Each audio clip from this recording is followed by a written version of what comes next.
Hello everyone, welcome to pre testing education. आज हम करने जा रहे हैं to swap two numbers without using third variable. पहले की वीडियो में हमने क्या किया था कि हमने दो नंबर को स्वैप किया था बट यूजिंग थर्ड वेरिएबल। हमने थर्ड वेरिएबल को यूज़ करके दो नंबर को स्वैप कर दिया था and that was very easy. But आज हमने क्या करना है, दो नंबर को ही स्वैप करना है but without using third variable. हमने थर्ड वेरिएबल को यूज़ किए बिना ही दो नंबर को स्वैप करना है and this question is very important. Some time आपको प्लेसमेंट में भी ये क्वेश्चन पूछा जाता है कि आप दो नंबर को कैसे स्वैप कर सकते हो but without using third variable. तो अब हम सॉल्व करेंगे इस क्वेश्चन को। अगर आपने मेरी पहले वाली वीडियो देखी है जिसमें मैंने दो नंबर को स्वैप किया है थर्ड वेरिएबल को यूज़ करके, तो आपके लिए ये क्वेश्चन और भी ज़्यादा ईजी हो जाएगा। हमने नंबर्स को स्वैप करना है तो हम यहाँ पर लेंगे इंट डेटा टाइप। दो नंबर्स को स्वैप करना है तो हम यहाँ पर लेंगे दो वेरिएबल ए एंड बी।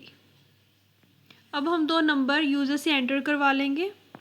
हमने यहाँ पे दो नंबर यूज़र से एंटर करवा लिए हैं। आई होप कि आपको प्रिंट एफ, स्कैन एफ ये सब फंक्शंस पता होंगे कि हम आउटपुट कैसे देते हैं और इनपुट कैसे लेते हैं। प्रिंट एफ का मतलब होता है आउटपुट देना, कि हम इसमें जो भी लिखेंगे वो आउटपुट स्क्रीन पे शो होगा एज इट इज़। और स्कैन एफ का मतलब होता है इनपुट लेना। हमने इंटीजर का इनपुट लेना है, हमने कोई नंबर एंटर करवाना है तो हम फॉर्मेट स्पेसिफायर लगाएंगे %d। हमने ए में एंटर करवा रहे हैं अपना फर्स्ट नंबर तो हम %a कर देंगे। हमने दूसरा भी as it is number enter करवा लिया है। अब हम यहाँ पर अपना स्वैपिंग का ऑपरेशन लगाएंगे।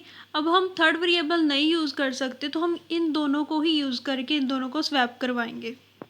सबसे पहले हम लिखेंगे a = a + b। ए में हम दोनों को सबसे पहले प्लस कर देंगे। डोंट वरी, मैं आपको ये दो नंबर लेके सॉल्व भी करके दिखाऊंगी कि कैसे ये स्वैप होंगे। और दूसरा बी में हम क्या करेंगे, ए और -b कर देंगे। आफ्टर दैट अगेन ए में भी हम a - b कर देंगे। ये 3 स्टेप का हमारा लगेगा ऑपरेशन। अब मैं आपको बताती हूँ कि ये ऑपरेशन जो है वर्क कैसे करेगा। मान लीजिए मेरे पास दो नंबर हैं, a = है मेरे पास 10 एंड b = है 5। मेरे पास ये दो नंबर हैं। अगर मैं सबसे पहले पहला ऑपरेशन लगाऊँ तो क्या होगा, a a में क्या हो रहा है, a + b दोनों ऐड हो रहे हैं। तो मैं a की वैल्यू क्या है हमारे पास 10 और b की वैल्यू क्या है 5। इन दोनों को ऐड करके कितना आ जाएगा 15। तो हमारे पास जो प्रेजेंट रिसेंटली जो a की वैल्यू आई है वो क्या है 15 है। आफ्टर दैट सेकेंड ऑपरेशन क्या है कि तो अब b में a - b हो रहा है तो हमने a - b करना है b में। तो हमारे पास अब a की वैल्यू क्या आई है 15 और b की वैल्यू हमारे पास क्या है 5।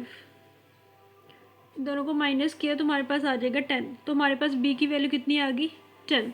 और थर्ड ऑपरेशन है a में a - b। a की वैल्यू क्या है हमारे पास 15 और b की वैल्यू हमारे पास क्या आई है 10। तो हमारे पास बचा 5। तो अब देखोगे कि पहले हमारे पास a में 10 था और अब हमारे पास क्या आया है 5। पहले हमारे पास b में 5 था और अब हमारे पास क्या आया है 10। सो ये ऐसे ये दोनों हो गए swap without using third variable. अब ऑपरेशन लगाने के बाद हम a और b की वैल्यू को प्रिंट करवा लेंगे। तो अब हमने यहाँ पर a और b की वैल्यू को प्रिंट करवा लिया है। तो सबसे पहले मैंने प्रिंट एफ में लिखा है आफ्टर स्वैपिंग। ये आउटपुट की स्क्रीन में शो हो जाएगा कि मैंने जब आफ्टर स्वैपिंग, जो स्वैपिंग के बाद जो रिजल्ट है वो ये है। \n का मतलब होता है नेक्स्ट लाइन। इसके बाद क्या होता है, जो कर्सर है वो अपने आप ऑटोमेटिकली नेक्स्ट लाइन में चला जाता है। अगर हम ये नहीं लगाते हैं तो वो जो रिज़ल्ट है वो एक ही लाइन में प्रिंट कर देता है। एक चीज़ याद रखिएगा कि स्कैन एफ में कभी भी \n नहीं यूज़ होता, ये सिर्फ प्रिंट एफ में होता है, क्योंकि प्रिंट एफ में हम जो भी आउटपुट देते हैं वो एज ए आउटपुट स्क्रीन में शो होता है। अब इसके बाद हमने रिटर्न 0 लगा के प्रोग्राम का एंड कर दिया है एंड कर्ली ब्रैकेट्स ये दोनों ही लगाने ज़रूरी हैं, नहीं इसके बिना आपका जो प्रोग्राम है वो रन नहीं करेगा कंपाइलर पे। अब हम निकालते हैं इसकी आउटपुट। सबसे पहले हमने जो भी प्रिंट एफ में लिखा होगा वो हमें आउटपुट स्क्रीन में शो होगा। तो सबसे पहले हमने लिखा था एंटर फर्स्ट नंबर, तो हमें ये आउटपुट की स्क्रीन में शो हो जाएगा और हमें एक स्पेस भी मिल जाएगी क्योंकि हमने स्कैन एफ करके एक नंबर एंटर करवाया हुआ है। तो चलिए अब हम इसकी आउटपुट निकालते हैं। तो सबसे पहले आएगा एंटर फर्स्ट नंबर, मान लीजिए मैं दे देती हूँ 10 ही, और enter second number, and my second number will be 5। अब दोनों नंबर एंटर करवाने के बाद ये जो ऑपरेशन है कंप्यूटर अपने आप परफॉर्म करेगा और आफ्टर दैट हमें ये रिज़ल्ट दे देगा स्वैप करके। ऑपरेशन के बाद हमारे पास प्रिंटफ में लिखा हुआ है आफ्टर स्वैपिंग, तो हमारे पास ये आउटपुट की स्क्रीन पे शो हो जाएगा और उसके बाद ये दोनों प्रिंट हो जाएंगे, ए की वैल्यू जो भी आएगी स्वैप करके और बी की वैल्यू।